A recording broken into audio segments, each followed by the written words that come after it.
കേരളത്തിലെ. പക്ഷെ അവിടെ പോകാനുള്ള പ്രോപ്പറായിട്ടുള്ള ഒരു ട്രാൻസ്പോർട്ടോ അല്ലെങ്കിൽ വഴികളോ ഒന്നുമില്ല. ഞാനൊക്കെ കേരളത്തിൽ ലക്ഷക്കണക്കിന് കിലോമീറ്ററുകൾ യാത്ര ചെയ്ത ഒരാളാണ്. ഞാനെപ്പോഴും നമുക്ക് സങ്കടം വരും. ഇപ്പോൾ ഹൈവേ എന്ന് പറയുന്നത് പിന്നെ ഈ മറ്റേ നഗരത്തിലെ കുരുക്കുകൾ കുറയ്ക്കാൻ വേണ്ടിയിട്ടുണ്ടാക്കിയുള്ളൂ. പക്ഷെ ഇപ്പോൾ ഒരു ആ ഹൈവേയിലെ കുരുക്കൊഴിക്കാൻ എന്ത് ചെയ്യും എന്നുള്ളതാണ് അല്ലേ അവസ്ഥ. അതിൻ്റെ റോഡിൻ്റെ കണ്ടീഷൻസ് ബേസിക്കായിട്ട് ലോകൾ കൊണ്ടുവരണം. ഇതിന് ഞാൻ ചോദിക്കുന്നത്, ഞാൻ പണ്ട് എൻ്റെ ഒരു ബ്ലോഗിൽ ഞാൻ എഴുതിയിരുന്നു, ഞാൻ അതിന് ടൈറ്റിൽ ചെയ്തിരിക്കുന്ന ആരോട് പറയാനെന്നാണ്. ഇത് ആരുടെ പോയി പറയണ്ടേ? ഇത് പറഞ്ഞു കഴിഞ്ഞാൽ ഇത് റിയാക്ട് ചെയ്യുന്ന കാര്യങ്ങളില്ല. നമ്മൾ പേപ്പർ വായിക്കുമ്പോഴൊക്കെ എല്ലാ ദിവസവും നമ്മൾ കണ്ടുകൊണ്ടിരിക്കുന്നത് കേരളം എന്ന് പറയുന്നത് ഏറ്റവും മോശമായ രീതിയിൽ ചിത്രീകരിക്കപ്പെടാൻ സാധ്യതയുള്ളൊരു രാജ്യമായിട്ട് മാറാൻ പോകുന്നു. അവിടുത്തെ കൊലപാതകങ്ങൾ അല്ലെങ്കിൽ കവർച്ചകൾ, ടെററിസം, പൊളിറ്റിക്കൽ ഒരു സ്റ്റെബിലിറ്റി ഇല്ലായ്മ, എല്ലാം കൊണ്ടും കേരളം എന്ന് പറയുന്നത് സങ്കടകരമായ ഒരു കാര്യത്തിലേക്ക് പോകുന്നത്. പക്ഷേ വളരെ ഇപ്പോഴും അതിന് സമയമുണ്ട് നമുക്കതിനെ കറക്റ്റ് ചെയ്യാൻ. അപ്പോൾ അത് എങ്ങനെയെന്ന് എനിക്ക് പറയാൻ പറ്റില്ല. എല്ലാവരുമായിട്ടൊരു ഒരുപാട് നമ്മളെ നയിക്കുന്ന ആൾക്കാർ അല്ലെങ്കിൽ ഇത് വലിയ സാമൂഹ്യ പ്രവർത്തകരെല്ലാം വളരെ ശക്തമായിട്ട് ഇതിന് ഒരു തയ്യാറെടുത്താൽ മാത്രമേ കേരളത്തിന് രക്ഷ. അല്ല, ഇത്രയും പറഞ്ഞുകൊണ്ട് ചോദിക്കുകയാണ്, എന്തെങ്കിലും രാഷ്ട്രീയ അല്ല, എനിക്ക് അതിനോട്ട് താല്പര്യമില്ല. കാര്യം നമുക്കതങ്ങനെ ഒരു സിനിമ നന്നായതുകൊണ്ട് എനിക്ക് രാഷ്ട്രീയമുണ്ട്. രാഷ്ട്രത്തിൽ സംഭവിക്കുന്ന കാര്യങ്ങളെക്കുറിച്ച് അങ്ങനെ ഒരു പ്രത്യേക രാഷ്ട്രീയ ഒരു കക്ഷിയോടൊന്നും എനിക്ക് ചായവില്ല.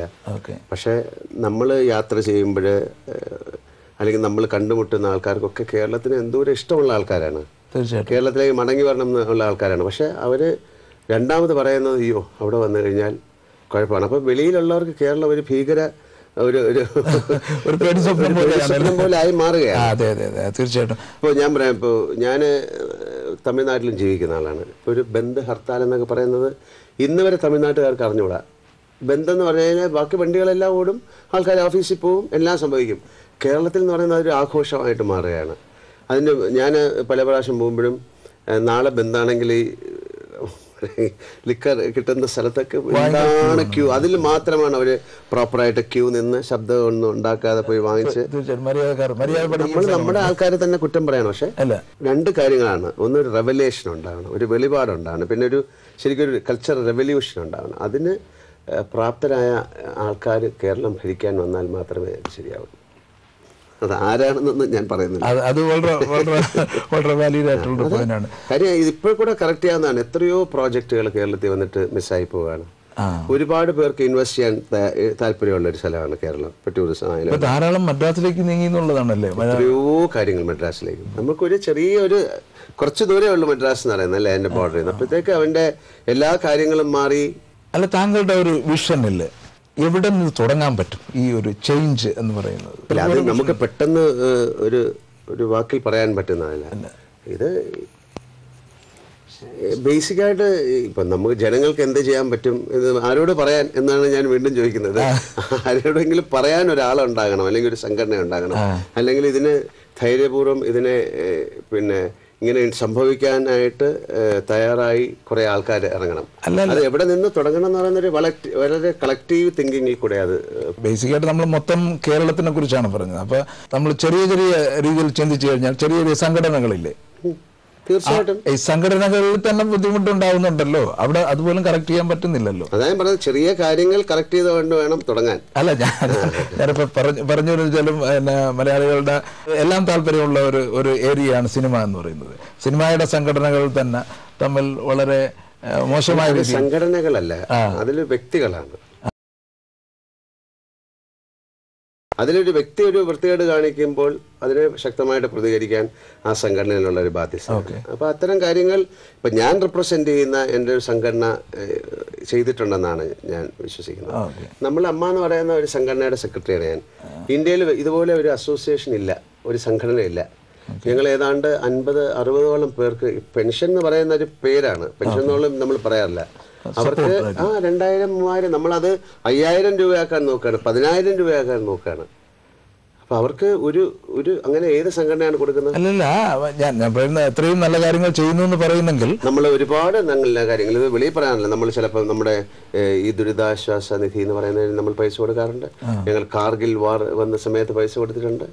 നമ്മൾ അല്ലാതെ തന്നെ എത്രയോ പേര്, ഒരു പക്ഷേ ചില ആൾക്കാരൊക്കെ നമ്മളെ വിട്ടുപിരിഞ്ഞ് പോകുന്നവരുടെ ഫാമിലിക്ക് നമ്മൾ ഒരുപാട് സഹായം ചെയ്തിട്ടുണ്ട്. അങ്ങനെ വേറെ പിന്നെ എനിക്ക് തോന്നുന്നില്ല വേറെ ഇന്ത്യയിൽ ഒരു സംഘടനയും ചെയ്യാറില്ല. അല്ലെങ്കിൽ ഇടയ്ക്ക് മാത്രം ഇപ്പൊ കുറച്ച് ഒതുങ്ങിയിരിക്കുകയെന്ന് വിചാരിക്കുന്നു. ഇടയ്ക്ക് വന്നിട്ട് സിനിമയില് തീർച്ചയായിട്ടും ഇപ്പം അങ്ങനെ എല്ലായിടത്തും ഉണ്ടാകുന്ന പോലെ ഒരു റിഫ്ലക്ഷൻ. പിന്നെ ഇത്തരം കാര്യങ്ങൾ മീഡിയ എന്ന് പറയുന്നത് വളരെ വലിയതായിട്ട് ഹൈപ്പ് ചെയ്യും. ഇപ്പം ഒരാൾ പറഞ്ഞൊരു കാര്യം ആയിരിക്കില്ല, അത് വെളിയിൽ വരുന്ന സമയത്ത് അതിന് ഒരു വാക്കിനെ വേറൊരു വാക്കായിട്ട് മീനിങ് മാറ്റിയിട്ട് സംഭവിക്കാം. അപ്പം അതുപോലെ ഒരുപാട് കാര്യങ്ങൾ ഉണ്ടായിട്ടുണ്ട്. പിന്നെ തീർച്ചയായിട്ടും എല്ലാം നന്നായിട്ട് നടന്നു കഴിഞ്ഞാൽ ഒരു രസമില്ലല്ലോ. അല്ല, തീർച്ചയായിട്ടും ഇടയ്ക്കിടയ്ക്ക് ഒരു പൊട്ടലൊക്കെ വേണം അല്ലേ? അപ്പോൾ ഈ നമ്മൾ പുതിയ സിനിമകളിലേക്ക് വരികയാണെങ്കിൽ ഇപ്പോഴത്തെ സിനിമ ഇൻഡസ്ട്രി ഇടയ്ക്ക് വെച്ച് വളരെ മാന്ദ്യം ബാധിച്ചു, പ്രശ്നത്തിലായിരുന്നു എന്നൊക്കെ എല്ലാവരും പറഞ്ഞു കേട്ടിട്ടുണ്ടായിരുന്നു. ഇപ്പോഴത്തെ അവസ്ഥ എന്താണ്? അല്ല, സിനിമ ഇൻഡസ്ട്രിക്ക് കുഴപ്പമില്ല, സിനിമകൾക്കാണ് കുഴപ്പം വരുന്നത് അല്ലേ? നല്ല സിനിമകൾ ഉണ്ടാക്കാനായിട്ട് ഒരുപാട് ബുദ്ധിമുട്ട് തന്നെയാണ്. അതിന് ശക്തമായി തയ്യാറെടുത്ത് തന്നെ ആൾക്കാർ വരണം. ഇപ്പം ഞാനിപ്പോൾ ചെയ്യുന്ന സിനിമകൾ എന്ന് പറയുന്നതൊക്കെ വലിയ ബഡ്ജറ്റും വലിയ സ്ക്രീനിൽ നമുക്ക് കാണാൻ താല്പര്യമുള്ള തരത്തിലുള്ള സിനിമകളാണ് ചെയ്യുന്നത്. എല്ലാ ദിവസവും സിനിമ മാറിക്കൊണ്ടിരിക്കുകയാണ്. അതിനോടൊപ്പം നമ്മളും മാറ്റം ഉണ്ടാകണം. ഇപ്പം മലയാള സിനിമ എന്ന് പറയുന്നത് കേരളത്തിൽ മാത്രമേ ഓടുള്ളൂ എന്ന് പറഞ്ഞിട്ട് അതിന് ഇത്ര രൂപയ്ക്ക് ഒരു സിനിമ ഉണ്ടാക്കണമെന്നൊന്നും പറയാൻ പറ്റില്ല. നമുക്ക് ഒരുപാട് ഐഡിയാസ് ഉണ്ട്. അതിനനുസരിച്ച് ഒരു സിനിമ ചെയ്തു കഴിഞ്ഞാൽ വേറെ എങ്ങനെ ആ സിനിമയെ നമുക്ക് മാർക്കറ്റ് ചെയ്യാമെന്ന് കണ്ടുപിടിക്കണം. ഇപ്പം നമ്മൾ എന്തുകൊണ്ടാണ് അമിതാഭ് ബച്ചനെ ആ റോളിൽ ചെയ്യുന്നത്? അതുകൊണ്ട് നമുക്ക് തമിഴിലും അല്ലെങ്കിൽ ഹിന്ദിയിലും ഒക്കെ ആ സിനിമ മാർക്കറ്റ് ചെയ്യാം. തീർച്ചയായിട്ടും അത് കാസനോവാന്ന് ഞാനൊരു സിനിമ ചെയ്യുന്നത് വലിയൊരു പ്രൊഡക്ഷൻ കോസ്റ്റിലാണ്. അതൊരു റിസ്ക് ആണ് എന്ന് പറഞ്ഞാൽ അത്രയും പൈസ നമുക്ക് കേരളത്തിൽ നിന്ന് കിട്ടുമോയെന്ന് ചോദിച്ചു കഴിഞ്ഞാൽ നമ്മളത് ഓൾ ഓവർ ദ വേൾഡ് ഒരു ദിവസം റിലീസ് ചെയ്യാൻ പോവാണ്. അപ്പം അങ്ങനെ ഒരുപാട് മാർക്കറ്റിംഗ് തന്ത്രങ്ങളും സ്ട്രാറ്റജി പ്ലാൻ ചെയ്യണം. ഇതിന് ഒരു പ്രൊഫഷണലിസം കൊണ്ടുവരണം സിനിമയിൽ. പണ്ടത്തെ സിനിമ എന്ന് പറഞ്ഞാൽ ഒരാൾ വന്നിട്ട് അഡ്ജസ്റ്റ് ചെയ്തിട്ട് അങ്ങനെയല്ല. ഇതിനൊരു ഒരു പ്രൊഫഷണലിസം കൊണ്ടുവരണം. ഇതിനൊരു മാർക്കറ്റ് സ്റ്റഡി ചെയ്യണം. ഈ സിനിമ വരുന്നു എന്നുള്ളൊരു ഹൈപ്പ് കൊടുക്കണം. അങ്ങനെ ഒരുപാട് കാര്യങ്ങൾ സിനിമയിൽ ചെയ്യണം. ബാക്കി എല്ലാ സ്ഥലത്തും മാറിയതുപോലെ സിനിമയ്ക്കുള്ളിലും മാറ്റങ്ങൾ ഉണ്ടാകണം. പിന്നെ പ്രേക്ഷകർക്കും മാറ്റം ഉണ്ടാകണം. പുതിയ നല്ല അത്തരം സിനിമകൾ അക്സെപ്റ്റ് ചെയ്യാൻ അവർ തയ്യാറാകണം. മുമ്പ് നമുക്ക് ഒരുപാട് നടന്മാരും നടികളും ഉണ്ടായിരുന്നു. ഇപ്പം നമുക്ക് നടന്മാർ മാത്രമേ ഉള്ളൂ എന്നുള്ളൊരു സംശയമുണ്ട്. മുമ്പ് നമുക്ക് ഷീലാമ്മയുണ്ട്, ശാരദ, അങ്ങനെ എടുത്തു പറയത്തക്ക കുറേ ആൾക്കാരുണ്ട്. എന്തുകൊണ്ടാണ് നമുക്കിപ്പോൾ മലയാളത്തിൽ അങ്ങനെ കുറച്ച് ആൾക്കാർ? ആ സമയത്തൊക്കെ എനിക്ക് തോന്നുന്നു ഒരുപാട് ലിറ്ററേച്ചർ നമ്മളെ സിനിമയിലേക്ക് വന്നിട്ടുണ്ട്. ഒരുപാട് അന്നത്തെ പ്രസിദ്ധമായ നോവലുകൾ, എഴുത്തുകാർ. അത്തരം സിനിമകളിൽ സ്ത്രീ എന്ന് പറയുന്നവർക്ക് ഭയങ്കര പ്രാധാന്യമുള്ള ഇതായിരുന്നു. കള്ളിച്ചെല്ലമ്മ അല്ലെങ്കിൽ വാഴവേമായ അങ്ങനെയുള്ള ഒരുപാട് എത്ര സിനിമ അവരുടെ പേരിൽ തന്നെയാണ് സിനിമകൾ ഉണ്ടായിരിക്കുന്നത്. ഇപ്പോൾ ഒരു പക്ഷേ പഞ്ചാഗ്നി വരെ ആയിരിക്കാം അത്തരത്തിലൊരു സിനിമ വന്നിരിക്കുന്നത്. ഗീത എന്ന് പറയുന്നവർക്ക് വളരെ അതുപോലെയുള്ള സിനിമകൾക്ക് സമയം മാറിപ്പോയിരിക്കുന്നു. അതോ നമുക്ക് അത്തരത്തിലുള്ള ആക്ട്രസസുകൾ ഇല്ലാത്തതുകൊണ്ടായിരിക്കും? തീർച്ചയായിട്ടും അത് ഒരു പരിധി വരെ. ഇപ്പോൾ പഴയ ഒരു ഷീലാമ്മയുടെ സിനിമ എടുത്തു കഴിഞ്ഞാൽ ഇവിടെ ഉള്ള ഒരു സ്ത്രീക്ക് അത് ഹോൾഡ് ചെയ്യാൻ പറ്റുമെന്ന് നമുക്ക് സംശയം. ഒരു സിനിമയെ ഷോൾഡർ ചെയ്തുകൊണ്ട് പോകാന്ന് പറഞ്ഞാൽ വലിയ പ്രയാസം തന്നെയാണ്. ഇപ്പൊ ഈവൻ ഒരു ഫിസിക് വൈസ് നോക്കിയാലും ഇപ്പൊ ജയഭാരതി ചേച്ചി അല്ലെങ്കിൽ ഷീലാമ്മ പോലെ അവർ ആ സ്ക്രീനിൽ വന്ന് അന്ന് നിന്ന പോലെ ഒരു ഗാംഭീര്യമുള്ള ഒരു ഫിസിക്ക് പോലും ഇല്ലാത്ത. അല്ല, എന്തുകൊണ്ടായിരിക്കും ആ കാലഘട്ടത്തിലാണെങ്കിൽ ഇങ്ങനെയുള്ള ആൾക്കാർക്ക് ഉയർന്നു വരാനുള്ള സാഹചര്യങ്ങൾ പോലും ഇല്ലായിരുന്നു. ഇപ്പോൾ ഐഡിയ സ്റ്റാർ സിംഗർ പോലെയുള്ള പ്രോഗ്രാമുകളുണ്ടല്ലോ, റിയാലിറ്റി ഷോസ്, അതിലൊക്കെ ഒരുപാട് സാധ്യതകളുണ്ട് അവർക്ക് കൊച്ചിലേ തന്നെ ഇതിലേക്ക് വരാനുള്ള. എന്തുകൊണ്ടാവാം അത്? സിനിമ എന്ന് പറയുന്ന ഒരു ഭയങ്കര ഒരു മാജിക് റെസിപ്പിയാണ്. അതൊരു വിഷ്യസ് സർക്കിളാണ്. അത് ഇങ്ങനെ ഞാൻ രണ്ടായിട്ടാണ് പറഞ്ഞിരിക്കുന്നത്. അപ്പോൾ അതിൽ കൂടെ എങ്ങനെ വരാം, അല്ലെങ്കിൽ എത്ര ടാലൻ്റ് ഉള്ള ഒരാളെ എനിക്ക് ഭയങ്കരമായി അഭിനയിക്കാൻ ടാലൻ്റ് ഉണ്ടെന്ന് അവകാശപ്പെട്ടാലും സിനിമയിൽ വരുമ്പോൾ അത് വരണം എന്നില്ല. അതൊരു രഹസ്യമാണ്. അത് ആർക്കും അറിഞ്ഞൂടാത്ത രഹസ്യമാണ്. അപ്പോൾ തീർച്ചയായിട്ടും ഒരുപാട് നല്ല നടികൾ നമുക്കുണ്ട്. ഇപ്പോൾ ശോഭന എന്ന് പറയുന്നവരൊക്കെ. പിന്നെ ആ കാലങ്ങൾ മാറിക്കഴിഞ്ഞിട്ട് അതുപോലെ പിന്നെ ഇതിന് ഒരു റീപ്ലേസ്മെൻ്റ് എന്ന എന്താ ഒരാളെ വേറൊരാളായിട്ട് ഒരു കമ്പാരിസൺ നമുക്ക് പറയാൻ പറ്റില്ല. അങ്ങനെ കമ്പയർ ചെയ്യാൻ പാടില്ലെന്നാണ്. ഷീലാമ്മയെ പോലെ ഒരാളെന്ന് പറഞ്ഞാൽ ഷീലാമ്മയെ പോലെ ഒരാളെ മാത്രമേ ഉള്ളൂ. ശാരദയെ പോലെ ഒരാളെന്ന് പറഞ്ഞാൽ അതുപോലെ ഒരാൾ ഇനിയും വരാൻ പറ്റില്ല. അപ്പോൾ തീർച്ചയായിട്ടും മലയാളത്തിൽ പിന്നെ നല്ല നല്ല കഥകളുണ്ടാകണം. ഒരുപാട് പേര് പുതിയ സിനിമകൾക്ക് വേണ്ടിയിട്ട് ശ്രമിക്കണം. ഒരുപാട് നല്ല സബ്ജക്റ്റുകൾ ഉണ്ടാകാൻ നോക്കണം. അല്ലാതെ ഞാനൊരു സിനിമ ചെയ്ത് ഇത് ഓടിയില്ല എന്ന് പറഞ്ഞാൽ ഓടാത്തതിന്റെ കാരണം എന്താണെന്ന് കണ്ടുപിടിക്കണം. തീർച്ചയായിട്ടും സിനിമ നന്നാകാത്തതുകൊണ്ടാണ്.